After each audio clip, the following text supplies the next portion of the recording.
Hey, we've got a call. So Paula Deen, you know what she did last week? She's getting all her trouble.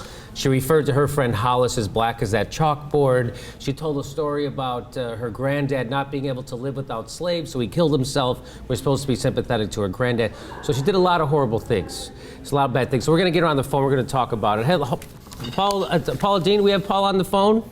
Hi, Paul. Are you there? Hi, Jimmy. How you doing, sweetie?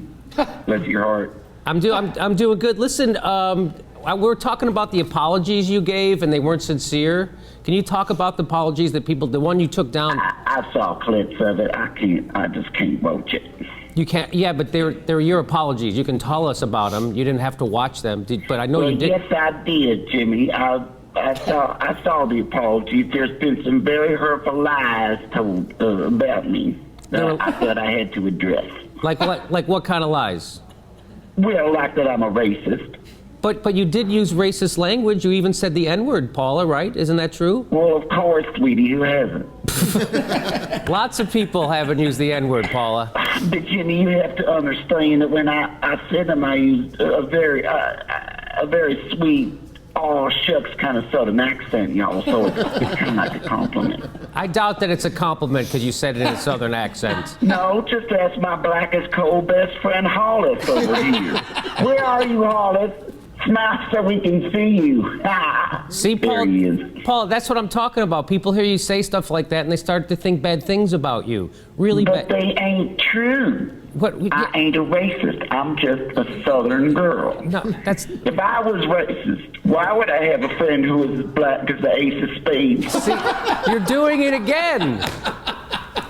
He's what I like to call catastrophically black. See, Paula, stop it. This is offensive. Please, just stop talking. You can't say these things. Just be, and then, what do you sound like you're eating Campbell's soup. I'm just saying that to Hollis, and you don't have a problem with it, do you, Hollis? You're my friend, and I don't even care how black you are. See, Paula, I see what you're doing. It's subtle, but it's very obvious. You're using Hollis as a shield from your legitimate concerns about your behavior, attitude, and language. You're using Hollis as a shield. But no, I don't care how black he is. It doesn't bother me a bit. You can't act as if that makes you a bigger person, that you don't care what color his skin is. That doesn't make you a bigger person. But it doesn't.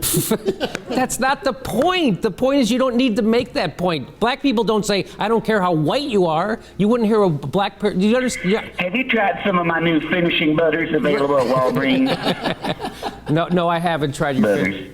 Yeah, well, they are delicious. I bet they and are. A perfect way to finish off any fish, salads, beef, even a cheese plate tastes better with a little finishing butter. Yeah, okay. You can get them at Walgreens until close of business today. Okay. Can we get back to the topic of your racism and your insensitivity? Oh, come on, Jimmy. Everybody hates somebody. Whites hate the blacks. Blacks hate whites. Puerto Ricans hate Mexicans. Dutch hate the Finns. Irish hate the British, Serbs hate Armenians, Spanish hate the Portuguese, and everybody hates the Jews. Okay. It's the way people are made. Don't make them bad. Yes, hating groups of people actually does make you a bad person, Paula. That's kind of the definition of being a bad person. Hating... You sound like a Swede or something. Do you have any Nordic blood in you? No. Okay, now you said you didn't know the N-word was offensive on the Today Show. Well, when I go into one of my kitchens, all I hear is those little Sambos saying N-word this and N-word that, and it makes my skin crawl. Well, if it makes your skin crawl, how can you say you don't know if it's offensive? If it makes your skin crawl, how could you not be sure if it's offensive? Do you see the? Because it's like a crackhead getting close to the cocaine. I get all itchy to use it, and I butter. Oh, you're a word addict? Is yeah, I'm an addict, an N-word addict, and I can't use it. You can't use the word at all. Yeah, I know. I am going to rehab. For what? I want to announce this on your show. What? I'm going to rehab for saying nigger. Paula, I don't even know if you can do that. Can you go to, do they have? At the Malibu place like that you see on TV, they got a new program for people like me who are addicted to saying the N-word. Now, Paula, is it true that you wanted to throw a party and have black waiters dressed up like in bow ties like slaves to serve the whites? Yes. Okay, now, you know that's horrible, right? That you can't, that's very racist, and why would you want to have them dressed up like slaves in bow ties waiting Well, on... no, they wanted a nice party. Why wouldn't it be an Antebellum themed party? That was the best time for white people that ever has been on this planet. Why wouldn't we want to evoke that in a celebratory manner? Because it was a horrible time for African Americans in our country. Probably the worst time in the history of our country for African Americans. Well, it would have been better if we had white servants and just put them in blackface. No, that's wrong. That's also horribly racist. That is also... No, we're not. Yes. And those slaves who worked in Georgia, they really had it the easiest of all the slaves, So... They were like family to us. The slaves were like family. You mean the kind of slaves you put in chains, make them do work, and you don't pay them? You mean that kind of family? Because that Well, they didn't. We didn't keep them in chains when they were here. Are you sure? Well, I mean, when we brought them over, they had to, do that a little bit of that bad business. But once they were here, they're like, "Oh, we're home." Yes. So you often hire your family members to do work at your house, and you don't pay them. Is this what you're telling me? Is this what I'm supposed to do? Well, yes, that's what it's called, chores. When my kids were kids, I didn't pay them to do stuff. Go fetch me butter out of the larder. So now your sponsors, Paula, your sponsors are dropping you left and right. So, well, yes, this is a setback, but I've got new sponsors that are going to be behind me. Really, who are your new sponsors? Stormfront.org. I'm going to be doing a cooking show for them. Okay. Who else?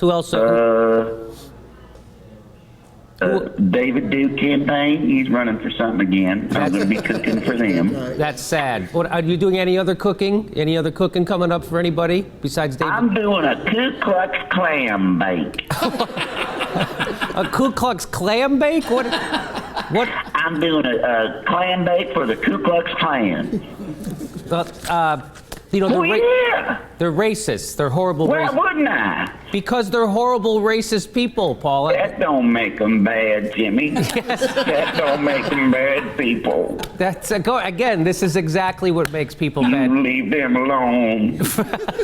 They're okay, Paula. It's. I hope you get back on your feet. Jimmy, I'm losing so much goddamn money over this. I know. Nobody wants my butter. Well, listen, I'm sure you'll be able to pick yourself. Everybody said, we don't want Paula Deen's butter because she's sitting need. Okay, Paula, you're really... Okay, thanks for talking. It's just not fair, Jimmy. It is actually fair, but listen, thanks. I certainly hope so. Okay, I hope you get better. I have to go console myself. Okay, go console yourself. Paula Deen, thank you for talking. Okay. I don't think she gets it. It doesn't. I don't think it's really sinking in what she's saying and what's wrong. But I do. There's no reason. Just because you're in the Klan doesn't mean that you don't like delicious seafood. Yeah. Who doesn't like a clam? Who doesn't like a clam? Right.